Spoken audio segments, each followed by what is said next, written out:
Cette histoire s'intitule « Le monstre qui vivait dans le pet d'une vache ». C'est une histoire un peu dégueu qu'on va vous raconter aujourd'hui, celle du monstre qui vivait dans une bouse de vache. En fait, pour être tout à fait exact, il ne vivait pas dans une bouse de vache, il vivait plus en amont, dans l'intestin d'une vache. C'est un tout petit monstre, pas aussi petit que le monstre de la crypte, mais quand même. Ce monstre-ci ne mesure même pas 1 centimètre. Et il réside à l'intérieur de l'intestin de la vache, là où il y a tout le popo. Mais lui, il ne trouve pas ça dégueu, il trouve ça très chouette, déjà, parce qu'il y a toujours plein de choses à manger. Au milieu de l'intestin de sa vache, il s'était bâti un joli foyer, très confortable, avec une belle vue sur la rivière Popomou.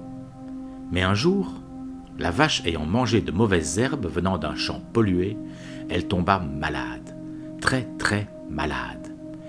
Et en un instant, la rivière Popomou enfla et déborda. Elle envahit le foyer du petit monstre et l'emporta avec violence. Après bien des tours et des détours, le petit monstre finit par être éjecté au dehors de la vache. Pauvre petit monstre, le voilà à l'extérieur. Il en avait entendu parler de cet extérieur, mais il ne pensait pas que c'était réel, que cela existait vraiment. Qu'allait-il faire maintenant? Comment survivre? Comment retrouver son habitation? Petit monstre était tout effrayé. Après avoir accusé le choc, il se mit à regarder autour de lui, cherchant qui pourrait l'aider à regagner le pet de la vache et retrouver le chemin vers son foyer. Autour de lui, il vit qu'il y avait plein de mouches. Alors il prit son courage à 2 mains et s'adressa à la plus proche. « Madame la mouche, je suis le petit monstre qui vit dans le pet de la vache. Je suis tombé et je ne sais comment remonter chez moi. Pouvez-vous m'aider ?» Mais les mouches sont indifférentes aux histoires de monstres. Elle le regarda de ses grands yeux vitreux et pleins de facettes, mais ne répondit pas. C'était l'heure du dîner, et le gros popo de la vache était pour elle un délicieux repas qui seul méritait son attention. Déçu, Petit Monstre se demanda ce qu'il allait faire. Il insista. « Madame la mouche, aidez-moi, vous pourriez me porter sur votre dos, cela ne vous prendra que quelques instants. » Mais la mouche continua à manger en le regardant avec indifférence. Il se rendit compte qu'il ne pouvait rien espérer des mouches et se tourna donc vers un autre insecte, un gros bousier qui poussait devant lui une énorme boule faite de popo amalgamés à de la paille et à des brindilles. « Monsieur le bousier, pouvez-vous m'aider? Je voudrais retourner dans le pet de la vache d'où je suis tombé. »« Ah, dit le bousier, mais pourquoi ne demandez-vous pas aux mouches ?»« Eh bien, je l'ai fait, dit le petit monstre, mais les mouches ne me répondent pas. »« Je vous aurais bien aidé, mon ami, dit le bousier, mais je suis très lourd et je vole très mal. Il vous faudra trouver une autre solution. Peut-être pourriez-vous vous habituer à vivre à l'extérieur et vous pourriez m'aider à rouler des bouses de vache. À 2, ce serait sympa. Et d'ici là, je vous aiderai même à fabriquer un nouvel habitat. »« J'y penserai, conclut Petit Monstre. Mais en son fort intérieur, il n'était vraiment pas convaincu. Il voulait rentrer à la maison. Ici, la lumière était trop claire, l'air trop pur. Tout cet extérieur ne lui plaisait guère.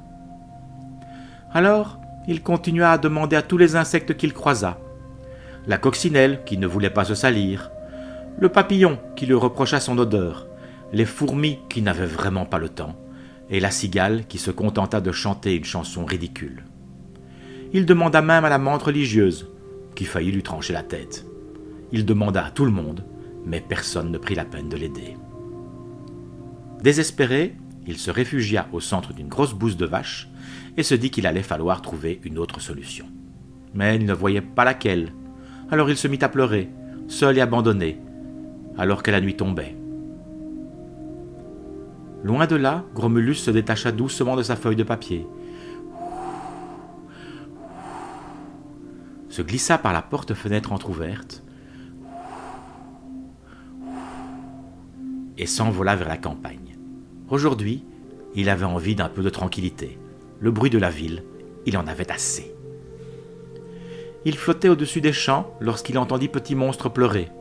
Gromulus se dirigea vers l'endroit d'où émanaient les pleurs, diminua sa taille et s'adressa au Petit Monstre. « Petit monstre, dit-il, mais que se passe-t-il ? Oh, sursauta le petit monstre, visiblement surpris. Mais qui êtes-vous donc? Je ne connais pas de monstre comme vous. Je suis Gromulus, se présenta le monstre géant. Je suis un monstre en 2 dimensions venu de l'espace. Je t'ai entendu pleurer de loin et je suis venu voir si je pouvais t'aider. Vraiment? Vous allez pouvoir m'aider? Je suis tombé du pet de ma vache et je ne sais pas y remonter, expliqua le petit monstre qui reprenait un peu courage. Cela me semble simple en effet, mais, interrogea Gromulus, où est ta vache? Où est ma vache? Et le petit monstre se rendit compte à ce moment-là qu'il ne savait pas laquelle de toutes ces vaches contenait son foyer. Après tout, il ne la connaissait que de l'intérieur, et donc de l'extérieur, il ne savait pas à quoi elle pouvait bien ressembler.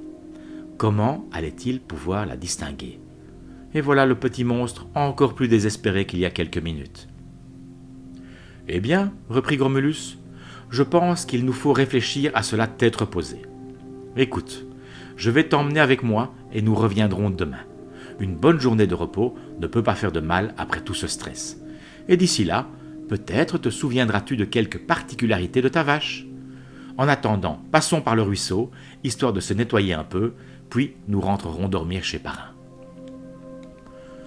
Petit monstre n'était vraiment pas convaincu, mais il ne voyait pas d'autre solution. Il se laissa donc emporter par Gromulus, fermement accroché entre les 2 têtes du monstre géant. Durant tout le trajet, Gromulus fit bien attention à ce que Petit monstre ne s'envole pas, gardant fixé sur lui plusieurs dizaines d'yeux en permanence. Arrivé chez Parrain, Gromulus se faufila par la porte-fenêtre entr'ouverte, regagna la feuille de papier et s'y colla doucement, Petit monstre toujours niché entre ses 2 têtes. Pourvu que Parrain ne remarque pas qu'il y avait quelque chose de neuf sur la feuille, se dit-il tout en s'endormant. Mais Parrain, durant la journée qui suivit, n'y fit absolument pas attention, et cela laissa toute la journée aux 2 compères pour évaluer la situation et trouver une bonne idée. Le soir venu, Gromulus se détacha à nouveau de sa feuille de papier. Puis, emportant Petit monstre avec lui, il se glissa par la porte-fenêtre entr'ouverte et s'envola vers le champ. Sur place, une dizaine de vaches continuaient à paître, paisiblement. « Écoute, dit Gromulus, j'ai un peu réfléchi. J'ai 2 options à te proposer. Moi, je ne connais pas bien l'intérieur des vaches.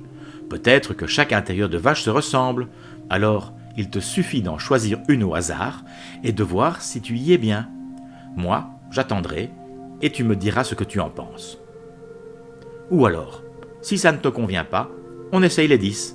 Ça prendra un peu plus de temps, mais si ça te semble mieux, pas de problème pour moi. » « D'accord, répondit Petit monstre. Je n'ai pas eu d'autre idée. Je propose d'essayer 1 ou 2 vaches afin de voir s'il y a une différence.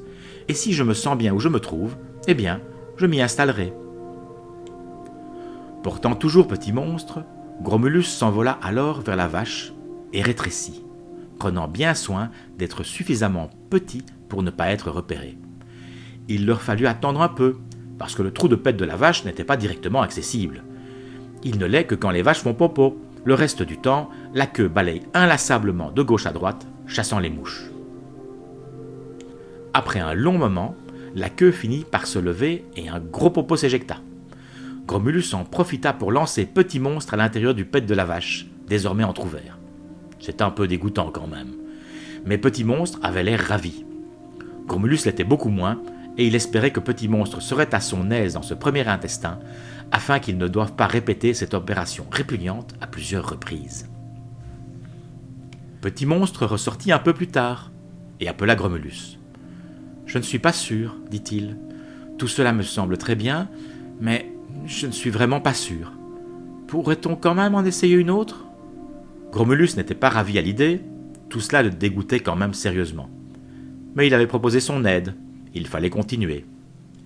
Ils répétèrent donc la même opération, avec une autre vache.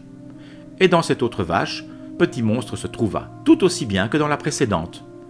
Il en conclut qu'une vache en valait bien une autre, et que si celle-ci n'était pas sa vache, il pourrait faire avec, et y reconstruire malgré tout un endroit bien agréable où vivre.